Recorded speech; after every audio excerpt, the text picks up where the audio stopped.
Ya, itu nama familiar untuk pondok pesantren Raudhatul Muta'alim yang didirikan pada tahun 1965, yang awalnya hanya sebuah ruangan kecil, sempit dan tak begitu terang, kini berdiri kamar yang tak kalah nyaman dengan hotel.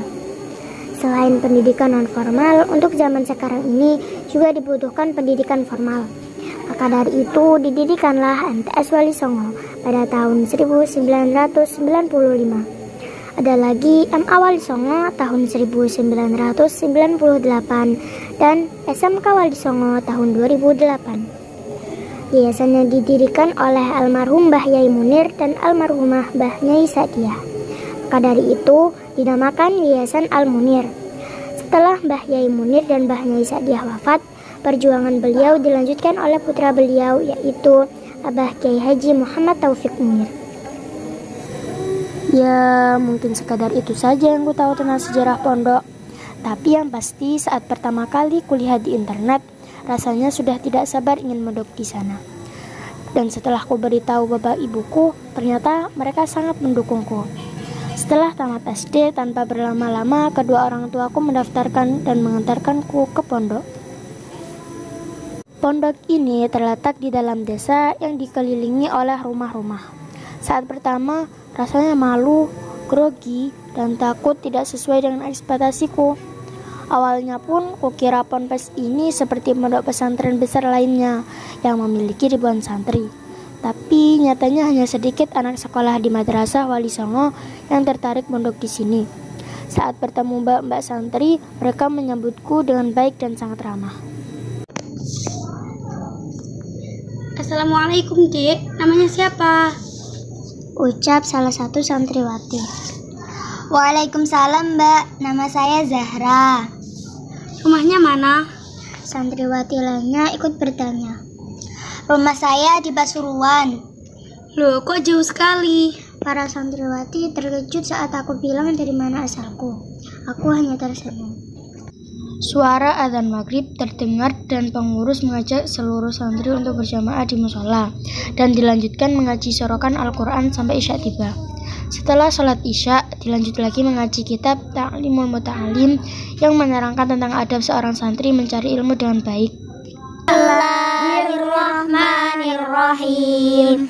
Ta'allam fa innal ilma zainul li ahlihi wa fadlun wa inwanul li kullil mahamidi wa kun mustafidan kulla yawmin ziyadatan minal ilmi wasbah fi buhuril fawaidi. Belajarlah karena ilmu adalah perhiasan bagi pemiliknya, juga keutamaan dan tanda bagi setiap sesuatu yang terpuji. Jadilah dirimu dapat mengambil faedah dari ilmu setiap harinya, dan berenanglah engkau dalam lautan kemanfaatan. Imam Al-Zarnuji, Ta'lim Muta'alim. Ucap ustadzahku yang selalu terbayang pada benakku. Dan karena ucapan ustadzah semakin membuatku semangat untuk menimba ilmu di sini. Pagi hari pun tiba.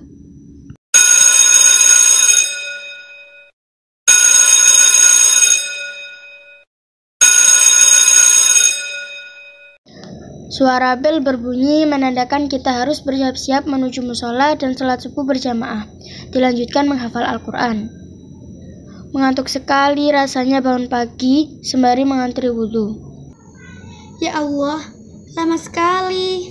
Batinku sambil mengucek mata. Usai sholat subuh, mata ini rasanya masih ingin kututup dan tidur nyenyak seperti di rumah biasanya. Tapi aku kembali berpikir, apa tujuanku datang ke sini kalau bukan menimba ilmu agar dapat membanggakan kedua orang tuaku. Saat ku tahu bahwa ternyata ada program tahfidnya, aku semakin semangat karena menjadi hafidhah 30 juz adalah impianku yang ingin ku gapai, meski bukan terlahir dari keluarga penghafal Al-Quran.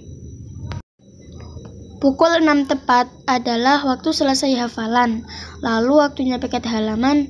Kembali lagi aku mengantri, makan dan mandi. Ayo berangkat sekolah. teriak Mbak senior. Secepatnya aku bergegas menali tali sepatuku. Aduh! Aku tersandung dan segera ditolong oleh temanku sambil berkata, "Mari sini ku bantu, santai saja, hati-hati." Aku tersenyum tipis dan hanya bisa mengucap terima kasih.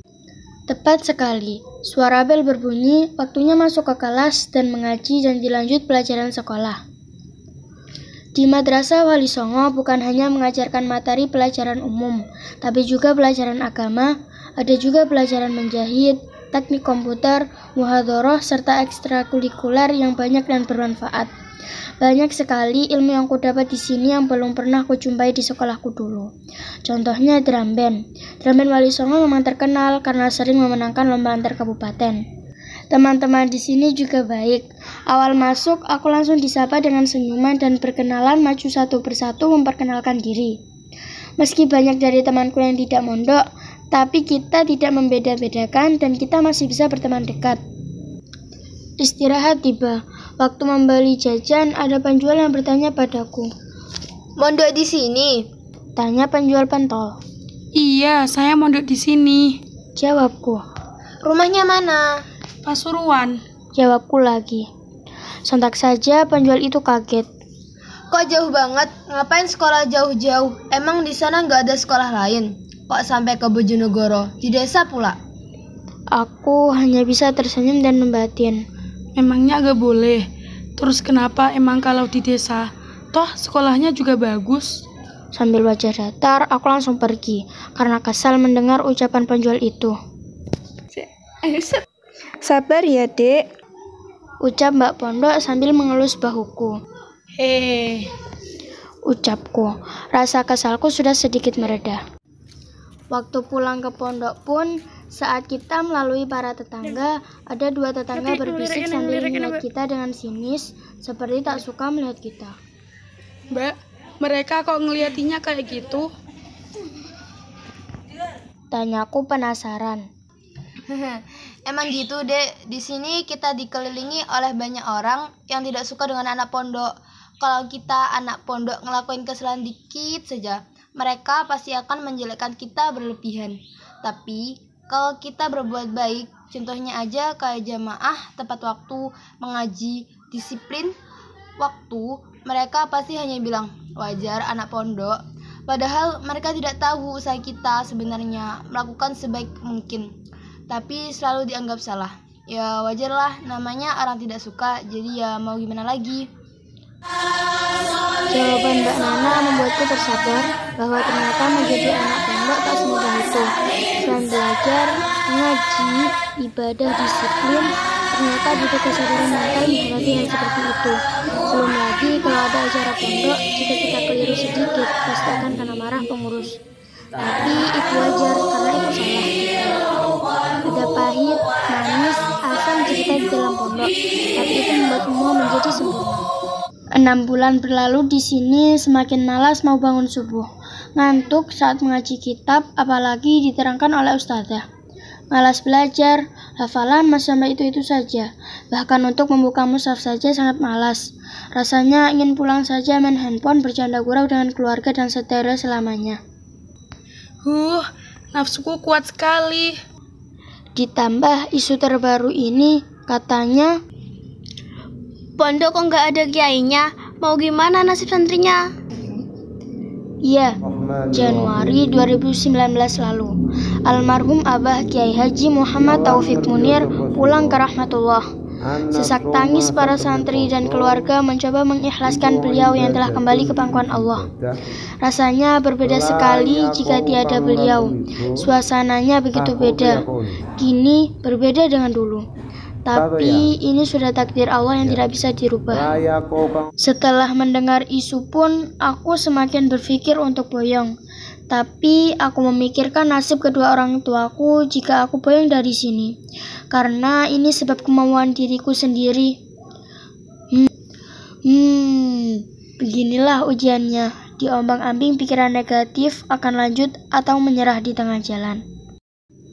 Malam itu saat mengaji kitab, ustazah berkata, "Sabarmu akan terbayar, lelahmu akan hilang, sakitmu akan sembuh. Kalian harus ingat Allah selalu ada. Usaha kalian tidak akan sia-sia. Iringi dengan doa dan tawakal. Ada orang tua di rumah menanti kalian sukses. Banyak di antara teman kalian yang tidak mondok. Entah itu orang tuanya yang tidak setuju atau anaknya sendiri yang tidak mau. Dan kalian adalah anak-anak beruntung bisa mondok tanpa halangan apapun. Mondoklah 6 tahun kalau bisa mengabdi agar memperoleh barokah. Banyak sekarang anak pintar tapi tidak mendapat barokahnya. Carilah barokah itu dengan cara belajar dengan sungguh-sungguh dan taklim kepada ustadz, ustadzah, serta milikilah adab yang baik. Ingat, adab itu di atas ilmu. Kata-kata itu membuatku lebih tenang dan aku mulai membatin. Sabar, lelah itu menandakan kita adalah manusia. Rehat sejenak dari riuhnya hati dan pikiran. Kadang menangis itu juga perlu untuk membersihkan hati agar bisa memandang segalanya dengan jernih. Mengeluh hanya akan membuat hidup semakin tertekan, sedangkan bersyukur akan senantiasa membawa kita pada jalan kemudahan. Semangat Zahra, Zahra akan buktikan kalau Zahra bisa. Batinku menyemangati diriku sendiri.